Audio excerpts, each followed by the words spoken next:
मित्रहो नमस्कार. येणारा काळ आणि निघून जाणारी वेळ ही कुणाच्याही हातात नसते असं म्हणतात. महाराष्ट्र राज्याच्या राजकारणामध्ये संबंधित राजकारण्यांना काळानं नेमून दिलेलं हे वाक्य, काळानं शिकवलेलं हे वाक्य चांगलंच लक्षात राहील.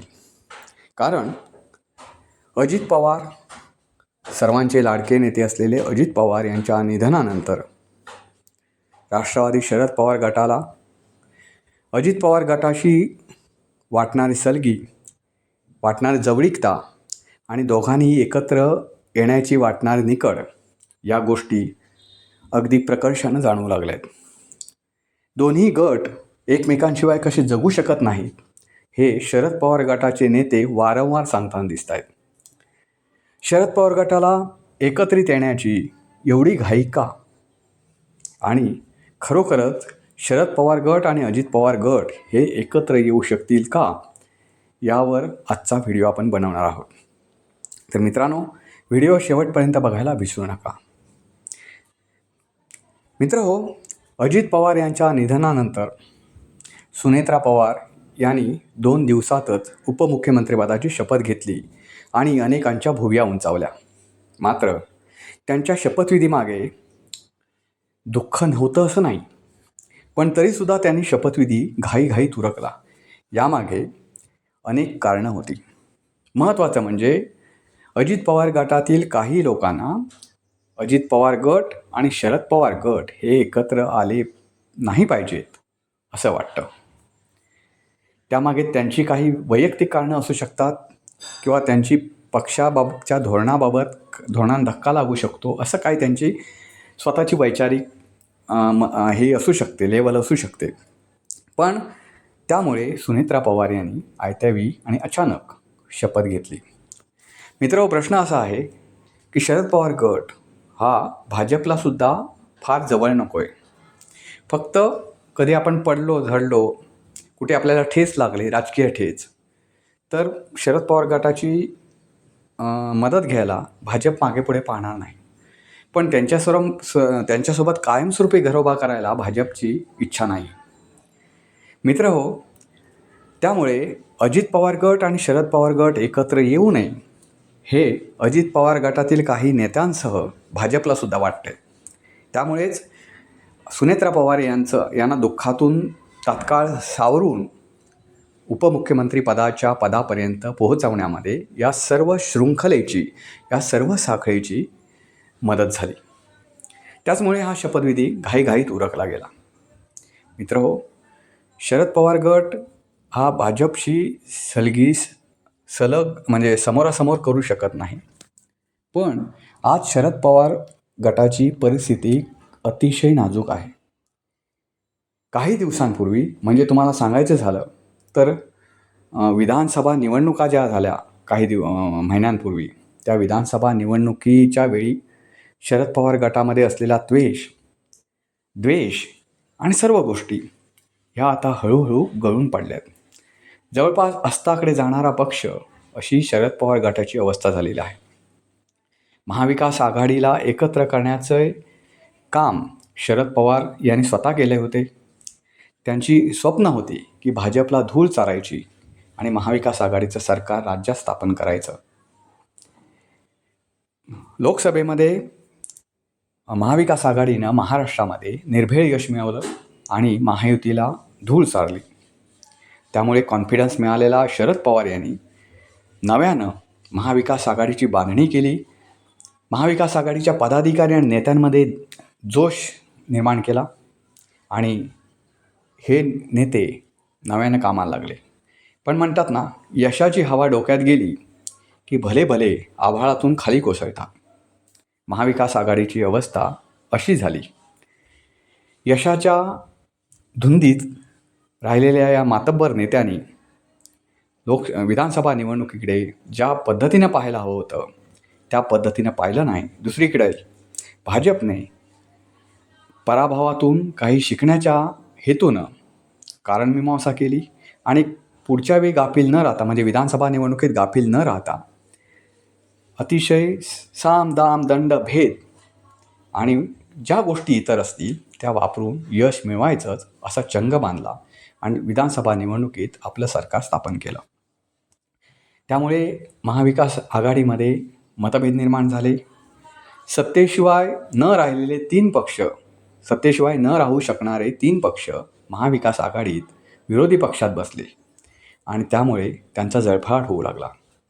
मित्र, सांगायचं झालं तर महाविकास आघाडीचे तिन्ही पक्षांमध्ये मतभेद निर्माण झाले आणि बघायला गेलं तर तिन्ही पक्ष एकमेकांपासून दूर जाऊ लागले. त्याच्यातलाच एक महत्त्वाचा पक्ष म्हणजे शरद पवार गट. शरद पवार गट याच्यापासून विलग झाला. त्यानंतर काही दिवसांनीच महानगरपालिका निवडणुका लागल्या. त्याच्या अगोदर नगरपरिषद, नगरपंचायत निवडणुका झाल्या. त्यामध्ये शरद पवार गटाला काय फार यश हाती लागलं नाही. त्यानंतर महानगरपालिका निवडणुका लागल्या. त्याच्यामध्ये महानगरपालिका निवडणुका लागल्या. त्यामध्ये फार काही मिळवता आलेलं नाही. त्यानंतर जिल्हा परिषद निवडणुका लागल्या, जिल्हा परिषद पंचायत समिती. त्याच्यामध्ये शरद पवार गटाला फारसं यश मिळवता आलं नाही.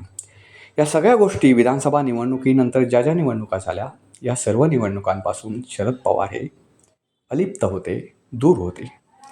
शरद पवार यांचं वय आणि त्यांची प्रकृतीची वारंवार होणाऱ्या तक्रारी पाहता पुढचा प्रवास त्यांना झेपणार नाही, राजकीय प्रवास झेपणार नाही.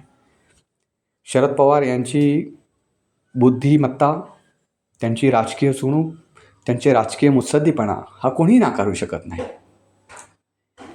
प्रत्येक भारतीय माणूस त्यांच्या राजकीय मुत्सद्दीवर अभिमानी आहे.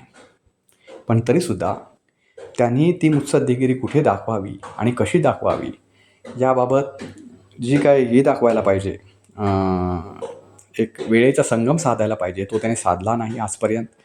आणि महत्त्वाचं म्हणजे राजकीय विश्वामध्ये त्यांनी स्वतःची विश्वासार्हता जपली नाही. त्यामुळे एवढा मोठा बुद्धिमान असूनसुद्धा शरद पवार हा माणूस मागे राहिला. त्यामुळे आणि त्या आता प्रकृतिमान साथ देत नसल्यामुळे शरद पवार या सर्व निवडणुकांपासून अलिप्त राहिले. आणि शरद पवार अलिप्त राहिल्यानंतर त्यांच्या गटाची काय अवस्था होऊ शकते हे तुम्ही विधानसभा निवडणुकीनंतरच्या पुढच्या निवडणुकांमध्ये पाहू शकताय. म्हणजे अतिशय दारुण अवस्था झालेली आहे.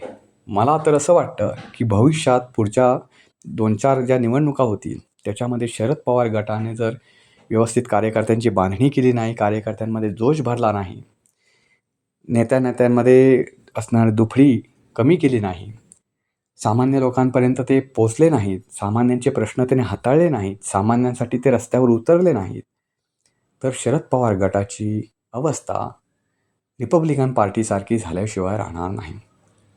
रिपब्लिकन पार्टीची उपमा देताना सुद्धा एक गोष्ट भान बाळगलं पाहिजे की रिपब्लिकन पार्टीचा स्वतःचा असा मतदार वर्ग आहे.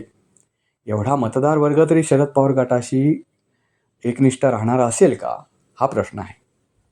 कारण ही परिस्थिती नाजूक होण्यामागे कारण म्हणजे शरद पवार यांनी त्यांची राजकीय वारसदार म्हणून ज्यांच्याकडे पाहिलं त्या सुप्रिया सुळे यांनी कधीही कार्यकर्त्यांशी फार संपर्क ठेवला नाही. त्यांनी फक्त आणि फक्त प्रशासकीय पातळीवर किंवा संसदेमध्ये स्वतःचा ठसा उमटवला. त्याच्या पलीकडे सुप्रिया सुळेंचं जर काम बघितलं तर ते काम खूप कमी आहे. जनसंपर्क कमी आहे. कार्यकर्त्यांशी, पदाधिकाऱ्यांशी असलेला संपर्क कमी आहे. उलट ह्या सगळ्या लोकांमध्ये म्हणजे कार्यकर्ता असेल, खालच्या लेवलचे पदाधिकारी असतील, सामान्य माणूस असेल, तर त्यांच्या दृष्टीनं सुप्रिया सुळे या शरद पवारांच्या मुलगी एवढी त्यांची इमेज आहे. त्यांची काम करण्याची वृत्ती जशी अजित पवारांच्याबद्दल जनसामान्यांमध्ये सुद्धा एक आदर होता, जनसामान्यांमध्ये त्यांच्याबद्दल एक कुतूहल होतं, एवढं कुतूहल सुप्रिया सुळे यांच्याबद्दल वाटत नाही. त्यामुळे शरद पवार यांच्यानंतर त्यांच्या पक्षाचे किती हाल होतील हे न सांगितलेलेच बरे. आणि ते हाल आता तुम्हाला दिसत आहे सुद्धा. त्यामुळे शरद पवार गटाला कुठेतरी अजित पवार गटाबरोबर जायचं आहे. आता अजित पवार गटाबरोबर जाऊन शरद पवार गटाला काय मिळेल, तर महत्त्वाचं म्हणजे दोन्ही गट एकत्र करून भाजपबरोबर जाण्याचा शरद पवार गटाचा प्लॅन सध्या वरकरणी दिसतो आहे. असं कळतंय, विश्वसनीय सूत्राकडून असं कळतंय की ज्या बोलणी झाल्याचं सांगितलं जातं आहे, अजित पवार आणि शरद पवार यांच्यामध्ये ज्या काही बोलणी झाल्या होत्या एकत्रीकरणावर, त्याच्यानुसार अजित पवार गटामध्ये शरद पवार गट विलीन होणार किंवा कोणी कोणामध्ये विलीन होईल आणि हा एक गट एकत्र झाल्यानंतर सुप्रिया सुळेंना केंद्रामध्ये मंत्रिपद दिलं जाणार आणि इथला काही सत्तेत वाटा दिला जाईल महाराष्ट्रामध्ये, अशा वाटाघाटी झाल्याचं सांगितलं जातं आहे. पण ही विश्वसनीय सूत्रांची माहिती असली तरी भाजपने या सर्व गोष्टीचा इन्कार केलेला आहे. दुसरे इकडे म्हणजे ज्यांच्यासोबत या वाटाघाटी झाला ते अजित पवार. नेमक्या काय वाटाघाटी झाल्या? शरद पवार गट जे वावड्या उठवतोय की किंवा जे काय सांगतोय त्या सगळ्या गोष्टी खऱ्या आहेत का? अजित पवार गटातला आणखी कोणी व्यक्ती त्याच्यामध्ये नव्हता? या सर्व 3 जे मुद्दे आपण पाहिले तर असं कळतं की या गोष्टीचा एकमेव साक्षीदार ज्यांना म्हणतात की शरद पवार गट जे म्हणतोय की आम्ही अजित पवार गट आणि शरद पवार गट हे एकत्र येणार होतो, हे सांगणारा शरद पवार गटांच्या कार्यकर्त्यां किंवा पदाधिकाऱ्यांपलीकडे माणूस अजित पवार एकच होते आणि ते आता हयात नाही. त्यामुळे या शरद पवार गटांच्या लोकांकडून होणाऱ्या स्टेटमेंटवर विश्वास किती ठेवावा हा प्रश्न आहे. तरीसुद्धा मित्रांनो, यापूर्वीसुद्धा ज्यावेळी अजित पवारांनी एक मुद्दा उपस्थित केला होता, तुम्हाला आठवत असेल की त्यांनी शरद पवारांविरोधात राष्ट्रवादी पक्षातच राहून बंड पुकारलं होतं आणि किती वर्षे तुम्ही अध्यक्षपदावर राहणार असा जाब शरद पवारांना विचारला होता. त्यावेळी अनेकांनी अजित पवारांची निर्भत्सना केली होती. शरद पवारांना त्यांच्या वयाकडे बघून तुम्हाला अजित पवारांना शरद पवारांनी बोट पकडून राजकारणात आणलं, त्यांना मोठं केलं, तर त्याचं भान अजित पवारांनी बाळगलं पाहिजे होतं, अशा प्रतिक्रिया व्यक्त होऊ लागल्या होत्या. पण त्यावेळी जर शरद पवारांनी अजित पवारांचं ऐकलं असतं तर आज दोन्ही गट एकत्र राहिले असते आणि राष्ट्रवादी मोठी झाली असती. भाजपसोबत काही का असेना 2 मंत्रिपदं मिळाली असती. मित्रांनो, कसं आहे माहिती आहे का, भाजप हा चांगला पक्ष आहे असं माझं कधीच म्हणणं नाही. पण सत्तेत असलेल्या पक्षासोबत राहिल्यामुळे एक कार्यकर्त्यांमध्ये जोश येतो. कार्यकर्त्यांपर्यंत जे काय म्हणतात ते कार्यकर्त्यांची कामं मार्गी लागतात. त्यामुळे सत्तेसोबत राहणं हे सध्याच्या काळात शहाणपणाचं मानलं जातं. जो शहाणपणा शरद पवार गटानं दाखवला नाही आणि त्याची वाईट फळं, जी काजऱ्यासारखी फळं म्हणतात. काजरा एक वनस्पती अशी आहे जी दिसायला, काजऱ्याची जी फळं असतात ती खूप छान असतात, मोसंबीसारखी दिसतात पिकली की, पण तिला जर एक जीभ जरी लावला तर प्रचंड कडू लागतात, अगदी कारल्यापेक्षा कडू.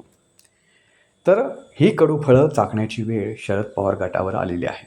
मित्रांनो, तुम्हाला एकूणच या परिस्थितीबद्दल काय वाटतं?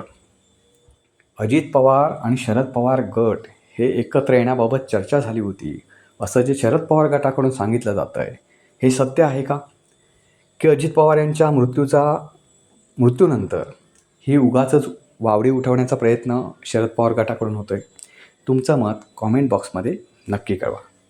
व्हिडिओ आवडला तर लाईक करा, शेअर करा, चॅनलला सबस्क्राईब करायला विसरू नका. पुन्हा भेटू पुन्हा एका अशा नवीन विषयावरील व्हिडिओसह. तोपर्यंत नमस्कार.